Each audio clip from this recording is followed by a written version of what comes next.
So, have you ever felt really alone? I mean, even when your social media feed is just packed or your calendar looks totally full, it's a weird paradox, isn't it, in this super connected world we live in?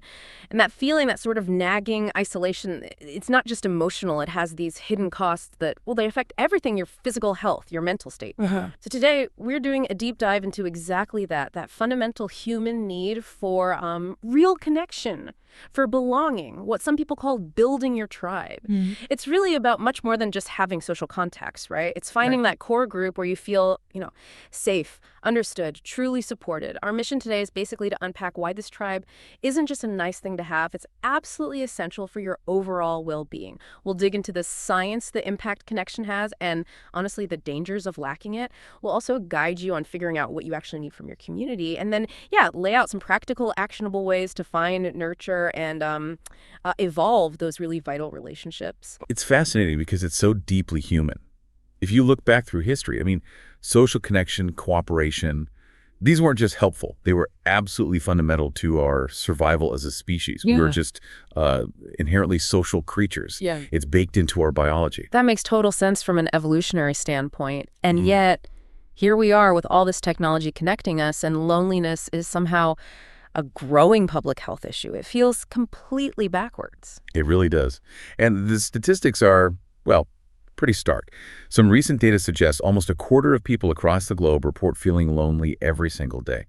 And what's maybe even more surprising is that young adults, we're talking 19 to 29-year-olds, they're showing the highest rates. It's not just an older person's problem anymore. Wow. A quarter of people daily. Yeah. And it kind of suggests, doesn't it, that for the generation that grew up online, maybe the sheer number of surface-level connections, Mhm. it might actually be creating a deeper emptiness. Yeah. It really highlights that, true belonging isn't about follower counts. It's about those deep mutual bonds. That really drives home how serious this is. It's not just like a bad mood. It's fundamental to health. You mentioned the impact of isolation isn't just feeling a bit down, it actually affects every part of your health. Exactly. The negative effects are really well documented. Mentally, chronic isolation and loneliness can make existing conditions much worse, and they significantly increase the risk of anxiety, depression, and even, unfortunately, suicidal thoughts. There was one study that found just living alone could raise the risk of depression by something like 42%, which is huge. 42% just from living alone. Yeah, and doesn't stop at mental health. Physically, loneliness triggers that chronic stress response. Your body's constantly pumping out cortisol. Over time, that leads to inflammation throughout the body. It weakens your immune system. Making you more likely to catch colds, things like Yeah. that. Exactly. Yeah. Colds, but also more serious chronic conditions, heart disease, diabetes, obesity, it's all linked. You also see issues with sleep, cognitive decline, and maybe the most powerful finding is the direct link to mortality. Social isolation, loneliness, living alone, each of these independently is linked to a higher risk of dying early. We're talking increases of 29%, 26%, and 32% respectively. Okay, hang on. Think about that for a second. I read one study comparing a weak support system to smoking 15 cigarettes a day or drinking excessively. That's staggering. It puts social connection right up there with the big physical health factors we talk about all the time. It totally changes the perspective, right? Yeah. But let's flip the script for a moment. Because the power of connection gives this incredible biological boost, strong social ties are scientifically proven to link to a longer life, less stress, a better ability to fight off illness, and just generally a more optimistic view on things. There's the Harvard study of adult development that's been running for decades. Oh, yeah, I've heard of that one. It consistently finds this profound link between happiness, well-being, and close relationships. And on the flip side, isolation just consistently drags people's moods down.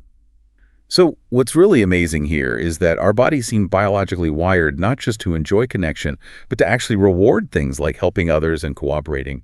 When you have authentic connections, your brain releases oxytocin, the bonding hormone. Right, the cuddle hormone. Kind of, yeah. Yeah. But it does more than just feel good. It actually promotes generosity, empathy, cooperation. It creates this positive feedback loop that's, well, essential for us. Okay, so given how high the stakes are, what does this actually mean for you listening? What is this tribe we keep talking about? Is it just any group of friends? No, not quite. A tribe, in this sense, it's more than just people you know casually. It's really a group of like-minded people, people who share similar interests or values, maybe common goals. It's that community space where you feel a real sense of kinship, of acceptance, where you can genuinely be yourself without feeling judged. And crucially, it's not about size.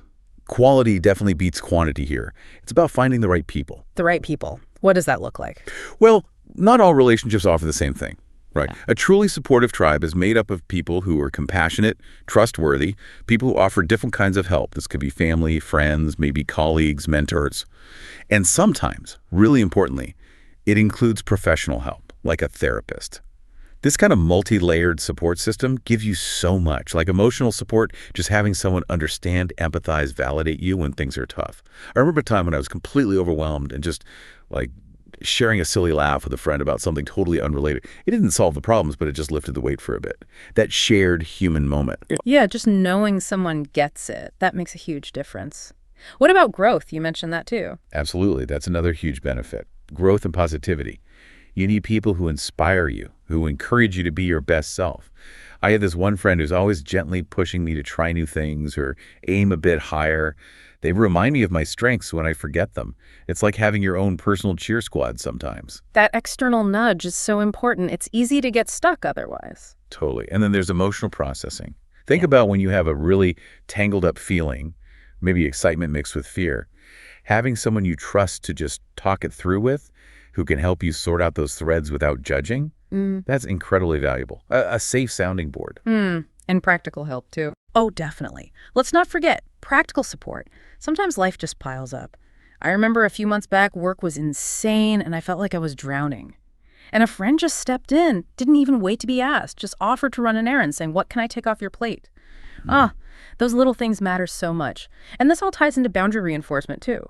A healthy tribe respects your limits, your values. They don't drain your energy. Okay, so finding these right people sounds key. Where do you even begin? Well, interestingly, the best place to start isn't looking outward, it's looking inward. Self-reflection first. Ask yourself, what are my core interests? What do I really value? What are my personal goals right now? What activities give me energy? And maybe most importantly, what specific kinds of support do I actually need from a community? Getting clear on that first makes finding the right connections much more intentional, less guesswork. That makes a lot of sense. Build the foundation first. But, okay, knowing what you need is one thing. Actually going out and finding it, that feels like the hard part for a lot of people. It can feel really daunting, even awkward. Oh, absolutely. It definitely can. And we all run into barriers, right? Fear of rejection is a big one, just being too busy. The sheer effort involved, especially as adults. It's true, building a tribe takes real intention. It takes consistency. But, and this is important, it's totally achievable. You don't need to fix everything overnight. Small steps count. Okay, so what are some of those steps, those actionable strategies? Right. First one, nurture the bonds you already have while staying open to new ones. Start by consciously making time for the people already in your life. Family, friends, maybe colleagues you connect with. Think about who genuinely lifts you up and invest there. But at the same time, keep your eyes open for new potential connections.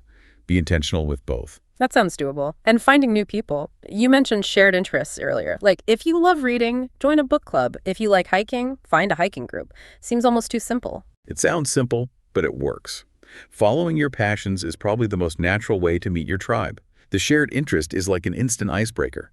So yeah, book clubs, hiking groups, art classes, cooking workshops, local sports teams, maybe yoga, a community choir, or volunteering for something you believe in.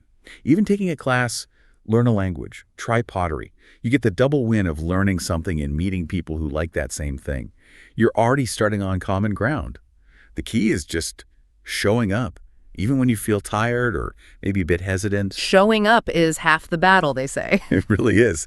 And look, we live in a digital world, so leveraging those tools strategically can help too. Online communities, forums, Facebook groups, Reddit, meetup.com, they can be great for finding people with niche interests, locally or even globally. But, it's about balance. Use social media to maintain connections, maybe. And don't underestimate just picking up the phone or having a quick video chat, especially if meeting in person is tough. Digital tools are a good start, but they usually aren't the whole solution for deep connection. It makes me think about being a kid. Friendships often just sort of happen then. And I think part of it was just consistency, right? Seeing the same kids every day at school or in the neighborhood. How do we recreate that as adults with fragmented lives?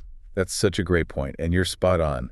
To build those lasting bonds as adults, we kind of need to mimic those childhood patterns. We need to schedule regular meetups, be consistent, and importantly, say yes more often to invitations, and then actually follow through. Show up. Effort is absolutely key. If someone invites you for coffee or to an event, try to make it happen. It might feel like one more thing on the list at first, but that consistent presence builds trust and shared history. So show up consistently. What else? Okay, this one's crucial. Embrace vulnerability and authenticity. Real connection needs it. It means being willing to be open and honest about your thoughts, your feelings, even when it feels a bit uncomfortable or risky. When you're vulnerable, it actually creates a safer space for others to be vulnerable too. That's how you build deep trust. And tied into this is active listening. Really pay attention when someone else is talking. Ask questions to understand better. Maybe summarize what you heard. Show them you value their perspective. You're not just waiting to talk. Listening seems like a lost art sometimes. It really does. And then practice reciprocity. Remember that healthy relationships, healthy tribes, they're built on mutual support. It's not just about what you get. It's about what you give, too. Offer your time, your empathy, your understanding back to the people who support you. Be reliable for them. It has to be a two-way street. Makes sense. Give and take. Exactly. And finally, and this might sound a bit internal, but cultivate a strong inner self. Building your own confidence, learning to set healthy boundaries, developing resilience, improving your communication skills. These are all vital internal steps. Things like mindfulness, self-care, maybe even therapy if you need it. They really contribute to that inner strength.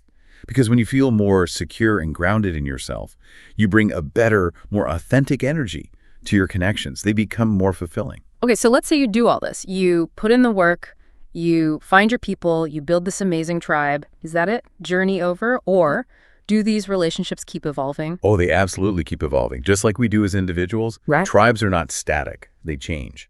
And it's really important to be able to recognize when maybe a current group or certain relationships within it don't quite align with where you are anymore or aren't supporting your growth. Signs could be, feeling a persistent lack of connection, maybe losing interest in the group's activities, ongoing conflicts, or just feeling like you can't be your true self around them anymore. Right. As you change, your needs change. And sometimes the people around you need to change too, or at least the dynamic needs to shift. Precisely. And moving on from a tribe or shifting your involvement, if it no longer serves you, that can actually be a really positive thing. It makes space for new connections, new opportunities that do fit who you are now. Yeah. So it's about staying open-minded, continuing to seek out new communities or activities that resonate with your current interests. That adaptability is just a natural part of growing. And as you navigate these changes, you'll likely find huge value in embracing diversity within your tribe, too. Diversity, how so? Interacting with people from different backgrounds, different beliefs, different life experiences, it just broadens your whole perspective. It challenges you, encourages critical thinking, builds empathy, acceptance. It makes your tribe, and honestly, your whole life, so much richer and more resilient. Okay, so as we wrap up this deep dive, let's quickly recap the main idea here. Building your tribe, finding that sense of belonging, it's not just about combating loneliness. It's a fundamental investment in your overall well-being, full stop. It affects your mental clarity, your emotional strength, your physical health, maybe even how long you live. But it's an active process, right? It takes intention. It's reciprocal, that dance of giving and receiving support. So here's a thought to leave you with. What if the single most powerful thing you could do for your long-term health and happiness isn't starting a new diet or a crazy new workout plan, but actually dedicating real time and energy to cultivating the right kinds of connections?